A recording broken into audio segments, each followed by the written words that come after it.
Diyos at ang kanyang pag-aari. Dahil ito'y napakahalaga akin. Kapag ito'y nananatili sa inyong mga paggawa, hindi lamang sa inyong mga puso. Isa yan sa karangalan ng Diyos na maganap ninyo dahil yan ang kanyang kalooban sa bawat sumusunod at nananampalataya sa Kanya. Kaya't sa pamamagitan ng inyong mga paggawa, tunay na lagi ninyong napaparangalan ng Diyos. Mapuno kayo lagi ng pag-ibig at mapuno kayo ng pag-uunawaan. Ganon din ang pagmamalasakitan, pagagalangan at pagpapatawaran.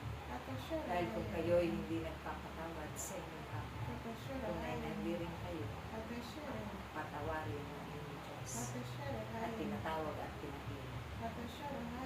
Nawa manatili kayo sa inyong paglilingkod. Huwag kayong mapapagod magpakailanman. Tulad ng Diyos na kailanman hindi siya humihinto sa pagpapahalaga sa bawat isa. Hindi siya napapagod tumuro o magturo sa inyo at magbahagi ng mabubuting bagay dahil siya ang ating kawalan magpakailanman. Kaya't ganapin ninyo ito ng buong